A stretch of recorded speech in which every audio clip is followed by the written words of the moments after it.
La meilleure des protections, c'est d'avoir un taux vibratoire élevé. Pour avoir un taux vibratoire élevé, c'est très important d'être bien ancré. Protection naturelle. Du coup, les médisances, les mauvaises intentions, les magies noires, enfin toutes ces choses-là ne peuvent pas t'atteindre. Donc c'est vraiment très important que tu travailles la qualité de ton ancrage. Alors, pour rappel, c'est quoi? L'ancrage, c'est être ancré, c'est être aligné ici et maintenant dans notre corps, complètement connecté à nos sens, à nos ressentis, plus dans la tête, toujours dans le passé, dans le futur, dans les ruminations, les anticipations, les transferts, les projections, plus là-dedans. On revient vraiment dans le corps, connecté à nos sens. Et alors là, eh bien, pour le coup, on canalise vraiment très très bien l'énergie tellurique, l'énergie cosmique. On est vraiment dans cet alignement en permanence nourri énergétiquement et c'est ce qui permet vraiment d'élever ce taux énergétique et alors pour le coup c'est la plus puissante des protections, tu deviens inatteignable. Alors pour favoriser, pour fortifier cet ancrage, c'est vraiment la connexion au corps, revenir vraiment faire des activités qui te ramènent au corps, comme le sport par exemple, le jardinage, la marche, le contact, vraiment avec la vie, avec la matière. Mais c'est aussi par exemple les méditations, tu vois, en pleine conscience, revenir dans ton intériorité, te concentrer sur ta respiration. Déjà, déjà, si tu sais pas faire des exercices d'ancrage parce que c'est pas forcément évident, le fait de te connecter à ta respiration, à savoir ressentir cet oxygène qui entre en toi, qui circule en toi, ton ventre qui gonfle, qui se dégonfle, ta cage thoracique qui s'ouvre, qui se referme. Tu vois, d'être connecté à tes ressentis physiques, tout de suite, ça t'aligne, ça te recentre, ça t'équilibre, ça te ramène au corps, l'ancrage, tu vois, te concentrer sur ta respiration. Ça, c'est par exemple, voilà, un exercice super simple, super efficace, que tu peux mettre en pratique plusieurs fois par jour. C'est, ressentir tes pieds dans tes chaussettes, dans tes chaussures. On n'est plus connecté à notre corps. Quand tu veux changer de pièce, tu as la main sur la poignée, tu ressens même pas le contact de la poignée dans ta main, ta tête, elle est déjà de l'autre côté, dans l'autre pièce. Donc tu vois, c'est revenir aujourd'hui, ici et maintenant. Là, c'est vraiment un travail d'ancrage. Mais c'est aussi l'ancrage énergétique. Tu n'as rien de plus précieux que tes énergies, d'accord? Donc à toi, en toute humilité, de choisir qui ou quoi est à la hauteur de les recevoir, tu vois, dans tes projets, dans tes relations, dans tes situations, mais aussi d'aller vers ce qui te met en joie, vers ce qui fait palpiter tes énergies, vers ce qui te fait pétiller, ce qui a du sens pour toi, tes idéaux, tes fondamentaux, ce qui te fait vibrer. Tu vois, tout ça, ça vient nourrir tes énergies, t'apporter un ancrage énergétique. Mais il y a aussi l'ancrage émotionnel, tu vois, c'est apprendre à être pleinement présent à ton corps, aux émotions qui se présentent, la colère, la tristesse, la culpabilité, la déception, la peur, peu importe, eh bien, arrête de fuir. Tu vois, parce que là, tu n'es pas aligné, tu n'es pas dans ton alignement, tu n'es pas connecté à tes émotions. L'ancrage émotionnel, c'est savoir rester présent à soi, près de soi, à l'écoute de soi. Et quand tu as une émotion qui est là, de communiquer, de la ressentir, de la nommer, de l'identifier, parce que déjà, ça te permet de la ressentir, alors elle peut se libérer, et de communiquer avec elle en pleine conscience. Ok, je te vois. Pourquoi tu es là? À cause de qui? À cause de quoi? Et quel est ton besoin? Qu'est-ce que je peux faire pour toi, pour que tu ailles mieux? Enfin, tu vois, là, tu es pleinement présent à ton corps, à tes sens. Tu vois, c'est ça l'ancrage. Et là, tu canalises vraiment mais beaucoup d'énergie. C'est ce qui fait monter ton taux vibratoire. Tu vois, l'ancrage émotionnel. Mais par rapport à l'estime de soi, c'est aussi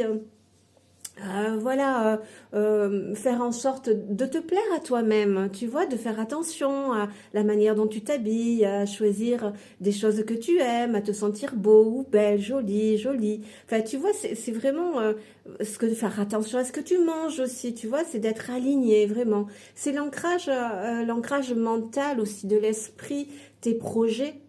tes projets, par exemple, tes activités, ce que tu as envie de faire, eh bien, l'ancrer dans la matière, que ça ne reste pas que dans la tête, dans l'imaginaire, dans du fantasme, mais grâce à tes actions, à le fait de structurer un plan, un objectif, à commencer à poser des jalons, voilà, pour justement concrétiser le projet avec des étapes atteignables, réalisables. Mais là, tu vois, tu es dans l'ancrage de ton esprit, tu vois. Et là, pour le coup, c'est pareil, tu es pleinement présent à tes idéaux, tes fondamentaux, tes projets, tes envies, et tu les mets en place, tu vois. C'est super important. Là, c'est vraiment, tu es complètement aligné. Tu es dans ton alignement. Tu es ancré dans toutes tes dimensions. Tu vois, tu es connecté à ton âme, aux sentiments, à ton esprit. Là, tu es dans de l'ancrage spirituel aussi, pour le coup. Mais de la même façon, dans le mental, il peut y avoir des freins, des résistances, des croyances limitantes, des phrases auto-sabotrices, je suis nulle, je vaux rien, c'est pas pour moi. Ben ça, c'est pareil. Arrête de les fuir. L'ancrage, là, l'ancrer dans la matière. Donc ça veut dire accueillir tout cela en pleine conscience. Donc ce que tu peux faire par exemple, c'est écrire. Voilà, par exemple, je suis nulle. Voilà, si c'est une croyance que tu as, ou moi je suis pas capable, si c'est une croyance que tu l'as, écris-la déjà. Tu es dans de l'ancrage là, tu vois, tu l'accueilles. Tu n'es pas en surface, là, elle passe, mais tu la fuis, mais elle est toujours là, elle n'est pas traitée. Donc l'ancrage, c'est vraiment incarné dans la matière, donc c'est vraiment l'accueillir dans ton corps, dans tes sens, l'écrire, la nommer, l'identifier. Et puis si c'est par exemple je suis nulle, eh bien tu accueilles cette pensée, parce que c'est une pensée traumatique, une mémoire traumatique de ton enfant intérieur qui pense qu'il est nul. Mais toi tu es l'adulte aujourd'hui, mature et responsable. Qu'est-ce que tu dirais à ton enfant ou à ton neveu, ta nièce ou à un super ami qui te dit qu'il est nul? Tu l'accueillerais sans jugement, mais tu lui dirais, mais attends, je te rappelle quand même que tu as réussi à faire ci, que tu as réussi à faire ça.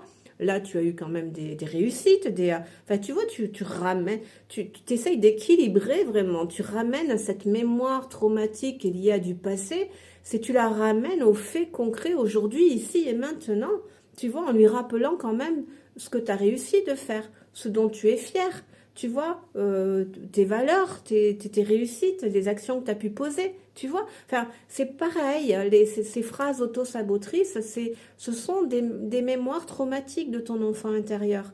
Donc, il ne faut pas les rejeter, les juger, il faut les accueillir elles aussi, avec amour, bienveillance. C'est ça l'amour inconditionnel, c'est faire un avec toutes ces parts de nous, s'accueillir dans tout ce que nous sommes avec amour, bienveillance et non-jugement, tu vois. Et à toutes ces choses-là, tes croyances limitantes, c'est de faire vraiment, d'être présent, voilà, de les accueillir, de les ressentir, d'être près de toi, de ne pas t'abandonner, de rester près de toi et de venir accueillir effectivement cette croyance limitante peut-être et de lui proposer peut-être voilà des solutions pour la switcher, pour la modifier, pour la rendre positive. Enfin, tu vois, c'est un travail en conscience et qui demande du temps à accorder avec soi-même.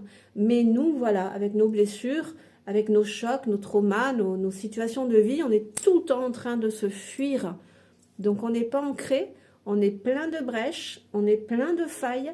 Du coup, fuite énergétique, un taux vibratoire qui chute, des émotions lourdes, des pensées encore plus lourdes, encore plus négatives. Comme ça ouvre des portes, les médisances, les jalousies, les magies noires, les mauvaises intentions. Alors, vas-y, on s'en donne à cœur joie. Et c'est pas bon, un taux vibratoire qui est bas. Donc, je t'invite vivement, avec les clés que je te transmets là, à mettre à ton rythme, à mettre tout ça à ton rythme en place. Et tu vas voir que ça va te permettre de te centrer, de t'aligner, d'être de plus en plus dans ton corps connecté à tes sens et plus dans le mental, dans la tête.